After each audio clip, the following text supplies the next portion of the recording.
मातृशक्ति को नमन channel 24 plus news के मनमोहक, ग्राह्य, शिक्षाप्रद, जीवन की धारा, जीवन की दिशा बदलने वाले इस पुनरुत्थान कार्यक्रम में आप सभी का हार्दिक स्वागत है, अभिनंदन है, सत्कार है। भाइयों और बहनों, पुनरुत्थान कार्यक्रम जीवन के निर्माण करने का कार्यक्रम है। ये अवनति से उन्नति की ओर जाने का कार्यक्रम है। ये पतन से उत्थान की ओर जाने का कार्यक्रम है। इसमें प्रतिदिन ऐसे विषय लिए जाते हैं जिससे बच्चों को, युवाओं को और समस्त समाज के प्राणियों को नई ऊर्जा मिले, नई दिशा मिले, नया ज्ञान मिले। तो आज हम एक ऐसे विषय को लेकर प्रस्तुत हुए हैं जो हमारे जीवन की दिशा को बदल देगा। आज का हमारा विषय है बाहर एवं भीतर का सच। भाइयों और बहनों, दर्शकगण, श्रोतागण, हमारे सामने दो तरह के संसार हैं। एक संसार है बाहर का संसार और एक है भीतर का संसार। व्यक्ति वही है, लेकिन वो दोनों संसार के अंदर जीता है। एक को हम लौकिक जगत कहते हैं, एक को हम पारलौकिक जगत कहते हैं। एक व्यवहार का जगत है और एक निश्चय का जगत है। इसलिए दो भागों के अंदर बांटा गया है कि बाहर का सच और भीतर का सच। हम देखेंगे कि बाहर का सच क्या है और भीतर का सच क्या है।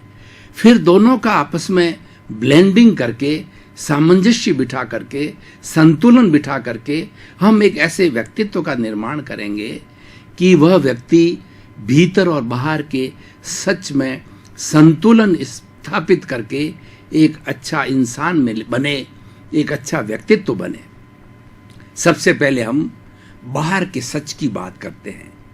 बाहर का सच मतलब हमारा बाहरी जगत, ये पूरी सृष्टि, ये पूरा पर्यावरण, ये पूरा कॉस्मॉस, ये पूरी धरती, ये सारा बाहर का जगत है। और आज इस ग्लोबलाइजेशन ने तो बाहर के जगत को इतना नज़दीक ले आए हैं कि हम अपने कंप्यूटर पर बैठ करके पूरे जगत की यात्रा कर सकते हैं। पूरे जगत के एक एक देश और मैप के ऊपर जो है हम एक एक छोटे छोटे घर, गांव तक को देख सकते हैं। ये विज्ञान का प्रभाव है। तो अब हम एक वसुधैव कुटुंब के सदस्य बन गए हैं। हम एक ग्लोबलाइज वर्ल्ड के सदस्य बन गए हैं। इसीलिए हमें भीतर के और बाहर के सच का संतुलन बिठाना पड़ेगा। बाहर का सच ये है कि हम व्यक्ति से प्रारंभ करें। क्यों कि सारा जीवन व्यक्ति को जीना होता है। व्यक्ति को अच्छा बनाना पुनरुत्थान कार्यक्रम का उद्देश्य है। भाइयों और बहनों, दर्शकगण, श्रोतागण, पुनरुत्थान कार्यक्रम चाहता है कि प्रतिदिन ऐसे ऐसे विषयों के ऊपर विश्लेषण करके हम व्यक्ति के अंदर गुणों को उत्पन्न करें, व्यक्ति के अंदर अच्छाइयों को उत्पन्न करें, व्यक्ति के नकारात्मक भावों को मिटा करके सकारात्मक भावों का बीजारोपण करें। बच्चों में, युवा पीढ़ी में संस्कारों का बीजारोपण करें और हम एक स्वस्थ समाज के सदस्य बने।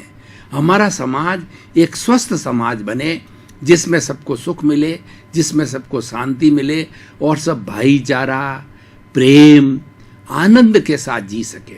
मुख्य हमें इस जगत में जीना है, आनंद के साथ जीना है, क्योंकि हमारी सारी दार्शनिक परंपरा कहती है कि मनुष्य जीवन अति दुर्लभ है और मनुष्य इस सृष्टि का सर्वोत्तम प्राणी है, क्योंकि सबसे ज्यादा विकसित दिमाग मनुष्य के पास है। इतना विकसित दिमाग, ये 84 लाख जीवा योनि जो इसी बाहरी जगत के अंदर जीती है, उसमें किसी के पास में इतना विकसित मस्तिष्क, विकसित दिमाग, पांचों इंद्रियां, मन, बुद्धि, चित्त, आत्मा उनके पास में नहीं है। तो भाइयों और बहनों, हम बाहर के सच की बात करते हैं। बाहर का सच ये है कि हमारी सूर्योदय से पुनः सूर्योदय हो, यानी 24 आवर्स में हमारी जीवन शैली ऐसी होनी चाहिए कि किसी प्राणी को भी किंचित मात्र भी हमारे द्वारा कष्ट न हो। हमारे द्वारा दुख ना हो। हमारे शास्त्रों में कहा गया है कि प्राप्त मन वचन काया से जगत के किसी भी प्राणी को दुख न हो, ये सबसे बड़ा धर्म है और यही मानव धर्म है। इसीलिए इस चराचर जगत में जितने भी प्राणी हैं सभी सुख चाहते हैं, सभी आनंद चाहते हैं और सभी जीना चाहते हैं, कोई दुख नहीं चाहता है। इसलिए हम किसी को दुख क्यों दें? क्योंकि जब दुख हमें प्रिय नहीं तो हम किसी को दुख क्यों दें? हमें वही व्यवहार करना है जो कि दूसरे हमारे साथ में करे और हमको प्रिय लगे, वैसा व्यवहार करना है। तो हम प्रारंभ से देखें कि मनुष्य ज्यादातर समय अपने परिवार के साथ रहता है। परिवार में पत्नी होती है, बच्चे होते हैं, माँ बाप होते हैं और संयुक्त परिवार होता है तो चाचा चाची और अन्य सदस्य भाई भतीजे वगैरह रहते हैं।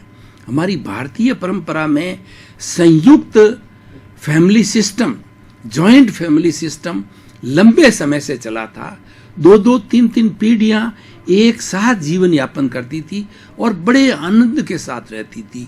उन सबको आनंद के साथ में रहने का सूत्र यही है कि हम एक दूसरे की भावना का सम्मान करें।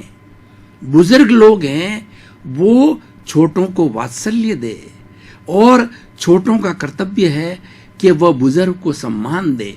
जब वात्सल्य और सम्मान दोनों मिल जाते हैं, दोनों का गठबंधन होता है तो हमारा जीवन बहुत सुखी बन जाता है। भाई और बहनों, दर्शक गण, मैं आपको बताना चाहता हूं कि हमारे मनुष्य के शरीर में 60 खरब कोशिकाएं होती है, शेल। और जेनेटिक इंजीनियरिंग कहती है where there is a cell there is a life, if there is no cell there is no life. मेरे सामने कंप्यूटर पड़ा है, टेबल पड़ी है, इनमें शेल्स नहीं होती, इसलिए निर्जीव है ये।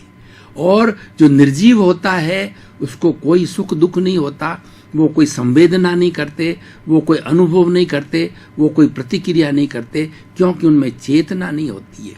सारी बात चेतनाशील प्राणी के लिए होती है। सुख दुख चेतनाशील प्राणी कोई होता है।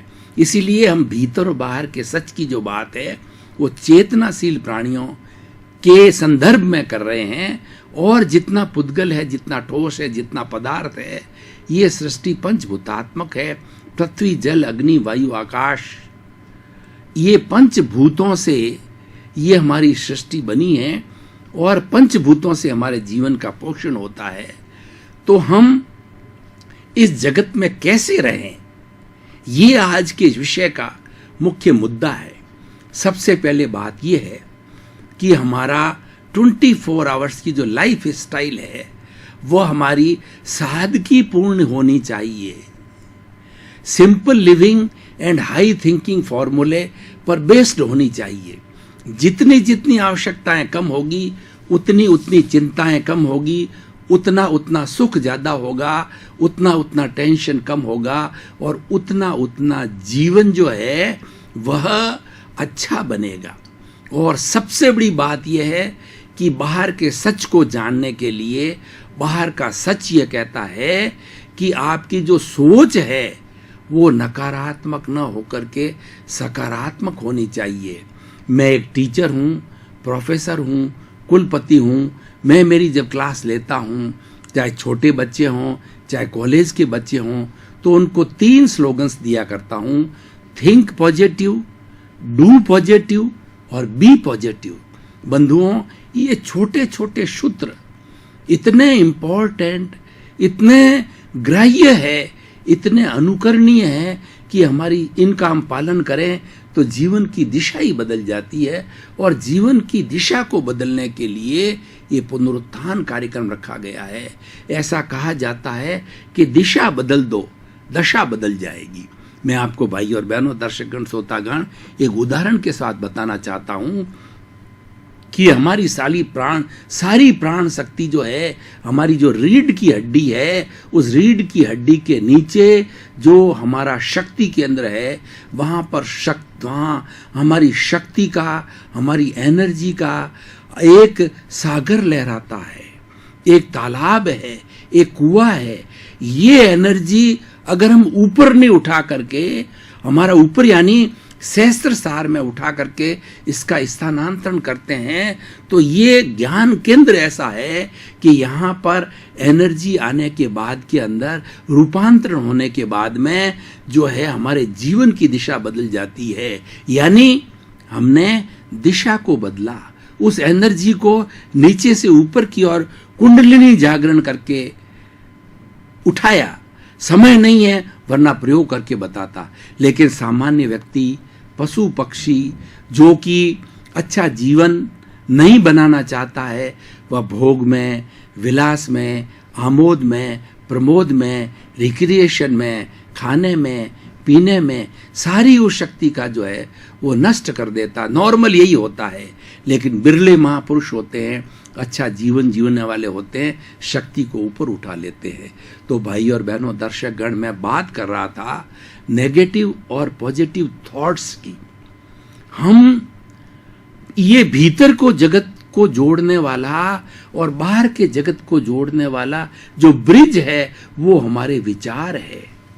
इसीलिए बाहर के जगत को अच्छा बनाना है, बाहर के सच को प्राप्त करना है, तो हमारी थिंकिंग पॉजिटिव होनी चाहिए। हम हर वक्त सकारात्मक सोच रखें, और सकारात्मक सोच रखने वाला व्यक्ति सबका प्रिय होता है, सबका सम्मानीय होता है, वो आनंद से जीता है और वो सुख से जीता है। मैं आपको उदाहरण के तौर पर भाई और बहनों, दर्शकगण, श्रोतागण बताना चाहता हूं कि कोई व्यक्ति बेचारा कोई अपंग है या अंधा है, वो व्यक्ति जा रहा है या कोई क्रियाकलाप कर रहा है, तो हम उसकी बात पर हंसते हैं। वो अपने कर्मों के कारण उसको भोग रहा है, लेकिन हम उसकी हंसी मजाक करते हैं, तो हम अपने कर्मों का तो बंधन करते ही हैं, लेकिन हमने नेगेटिव थॉट को पैदा किया। हो सकता है कि वह स्थिति हमारे भीतर आ सकती थी। नेगेटिव थॉट यह है कि कोई भी बच्चा या कोई भी हमारा मातहत, कोई भी कर्मचारी जो हमारे साथ काम करता है, उसको उस गलती के बारे में फटकार के जाते हैं, उसका अनादर करते हैं और उसको भला बुरा सुनाते हैं।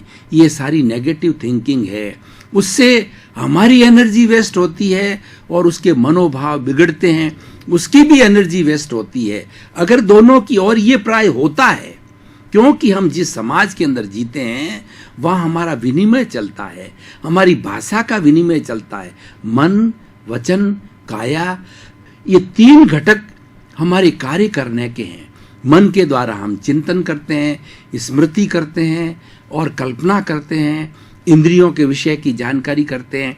वचन के द्वारा हम बोलते हैं, किसी को निर्देश देते हैं, किसी की बात को सुनते हैं, और शरीर के माध्यम से सब कार्य किया जाता है। शरीर के लिए कहा जाता है कि शरीर माध्यम खलु धर्म साधनम। इस शरीर से ही हमें हर तरह की प्रवृत्ति की जाती है। जे कम्मे सूरा से धम्मे सूरा। जो कर्म शूरवीर होते हैं वे ही धर्म शूरवीर होते हैं। यानी कर्म भी इसी शरीर से किया जाता है, धर्म भी इसी शरीर से किया जाता है, अच्छाई भी इसी शरीर से की जाती है, बुराई भी इसी शरीर से की जाती है। तो भाई और बहनों, जो बाहर का सच क्या है कि हमारी दिनचर्या ऐसी हो जो कि पॉजिटिव थॉट से जुड़ी हुई हो, हमारे किसी तरह के नेगेटिव थॉट्स नहीं हो, और हमारे कार्यकलाप के द्वारा 24 आवर्स में किसी के साथ में किसी को हम कष्ट ना दें। और अगर मान लो मानव प्रकृति है, टू एयर इज ह्यूमन। व्यक्ति गलती का पुतला है, गलती होना स्वाभाविक है, ये मानवीय प्रकृति है। ऐसा कहा जाता है कि जो गलती नहीं करता है वो देवता कहलाता है, और जो गलती करके उसका प्रायश्चित करता है, सुधार कर लेता है, वो इंसान कहलाता है। और बार बार गलती करता रहता है, अपना सुधार नहीं कहलाता है, वह पशु कहलाता है या दानव कहलाता है। बंधुओं, भाई और बहनों, दर्शकगण, श्रोतागण, लंबे समय से हम गहन विषय के ऊपर वार्तालाप कर रहे थे, चिंतन मनन कर रहे थे। अब तरोताजा होने के लिए थोड़े समय के लिए ब्रेक ले रहे हैं। ब्रेक के बाद पुनः हाजिर होंगे।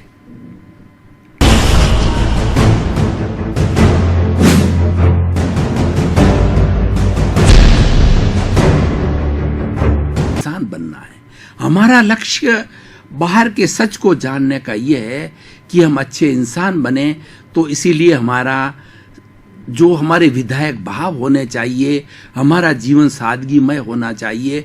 अब हम भीतर के सच की ओर जाएंगे, क्यों भाई और बहनों, दर्शकगण, समय घड़ी की सुई घूमती जा रही है फास्ट स्पीड से। तो मुझे दोनों का विश्लेषण करके दोनों का संश्लेषण भी करना है। विश्लेषण और संश्लेषण का अर्थ होता है, विश्लेषण का मतलब दोनों को अलग अलग से समझना हर कोण से, और संश्लेषण का मतलब है दोनों को मिला करके, दोनों को पूरक बना करके निष्पत्ति निकालना, निष्पत्ति परख करना, निष्पत्ति पूरक करना। बंधुओं, अब भीतर के सच की बात करते हैं। भीतर का सच ये है कि हमारा जो भीतर का जगत है वो बड़ा आनंद का जगत है, और निश्चय दृष्टि से, निश्चय नय में हम शुद्ध आत्मा हैं। जितने भी इस जगत के चेतनामय प्राणी हैं, सब में एक सी शुद्ध आत्मा है। हमें ये चिंतन करना चाहिए, सुबह प्रातःकाल ईश्वर में विश्वास रखना चाहिए, आत्मा में विश्वास रखना चाहिए कि मैं शुद्ध आत्मा हूं। हर वक्त 24 आवर्स भीतर के सच में रहने वाला यह शुद्ध चिंतन करे कि मैं शुद्ध आत्मा हूं। क्यों कि ये शरीर तो माध्यम है, ये शरीर तो बाहर के सच को करने वाला है, लेकिन भीतर का सच, reality, self realisation, what is the reality?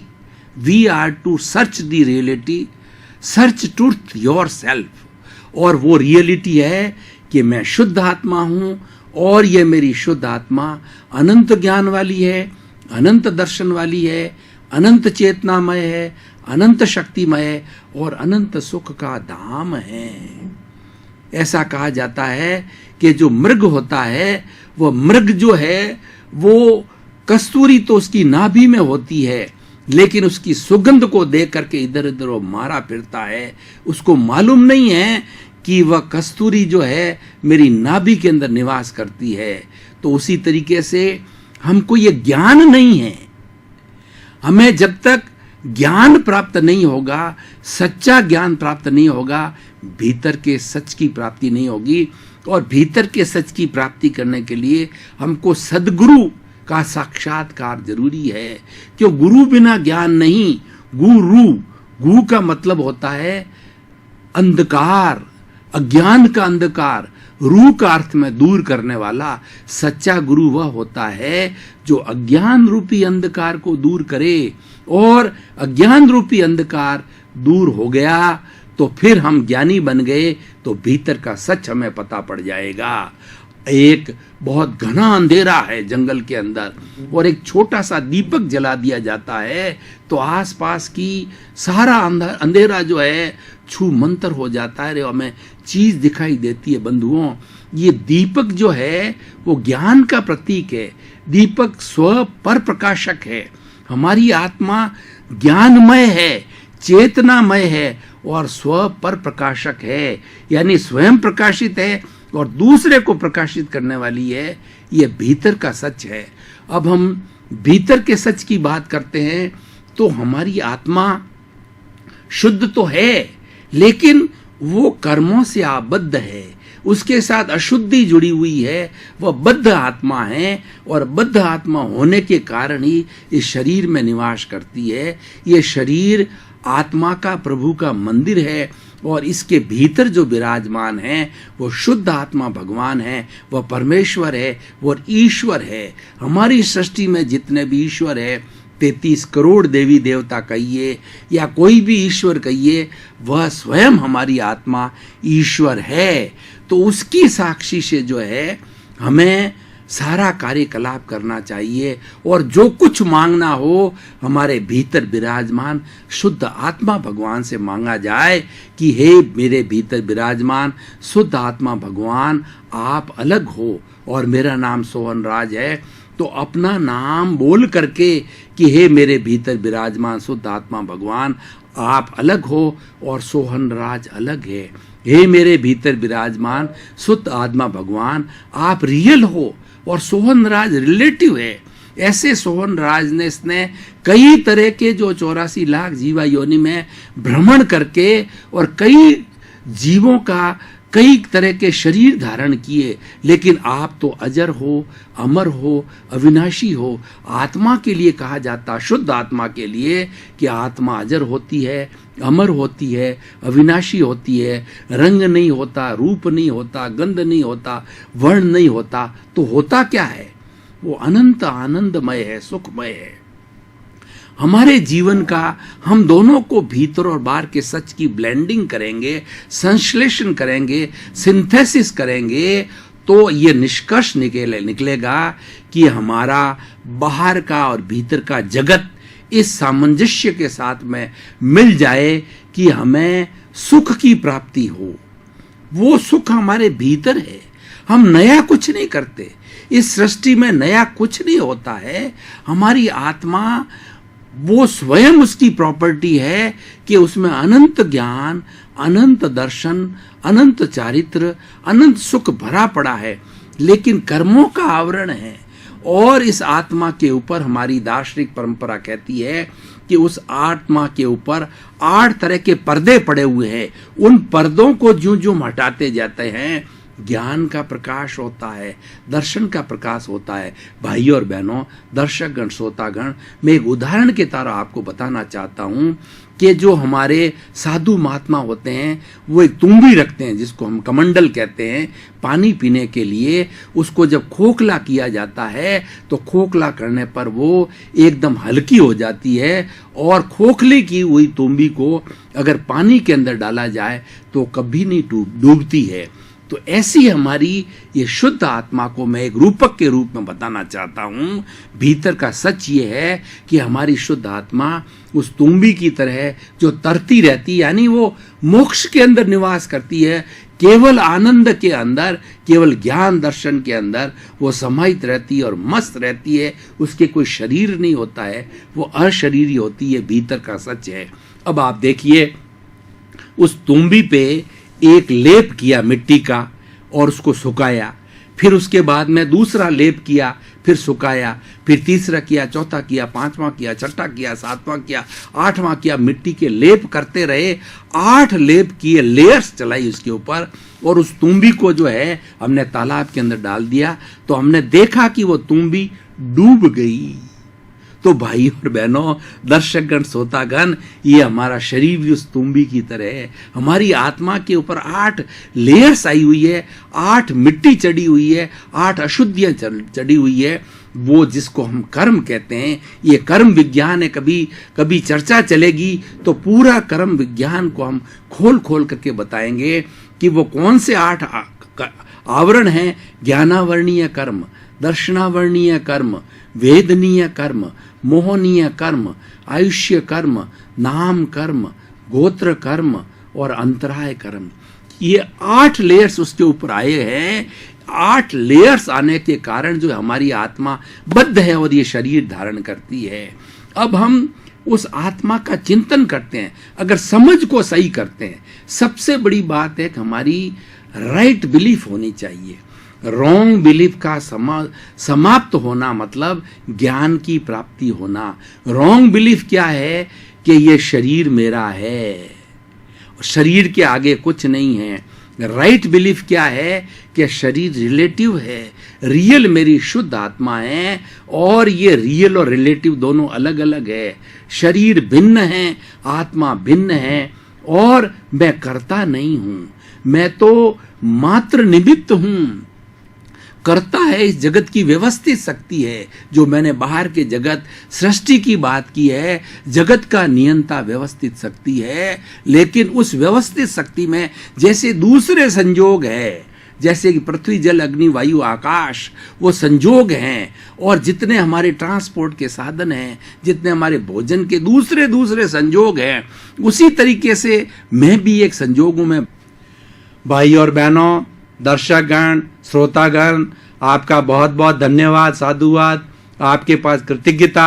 आप प्रतिदिन अच्छी संख्या के अंदर हो रहे हैं और प्रतिदिन हमारे दर्शकों की, श्रोताओं की संख्या बढ़ती जा रही इस बात का प्रतीक है कि हमारा पुनरुत्थान कार्यक्रम सफल हो रहा है। और इस कार्यक्रम की आप ही दर्शकगण, श्रोतागण, आत्मा हो, आप प्रतिदिन आएँ, इसको सुने। ये हमारी सत्संग है और सत्संग के अंदर कौन सी चीज़ कब हमारे हृदय को छू जाए और हमारा रूपांतरण हो जाए बंधुओं, यही इसका लक्ष्य है। जगत कल्याण हो, आप सबके प्रति मंगल भावना, शुभकामना कि आपका जीवन आनंदमय हो, सुखमय हो, जगत के सब जीवों को सुख मिले, शांति मिले। सर्वे भवन्तु सुखिमय, सर्वे भवन्तु निरामया, सबको मोक्ष मिले। सभी के प्रति, आप सभी के प्रति मंगल भावना, शुभकामना हो। प्रायोजक हैं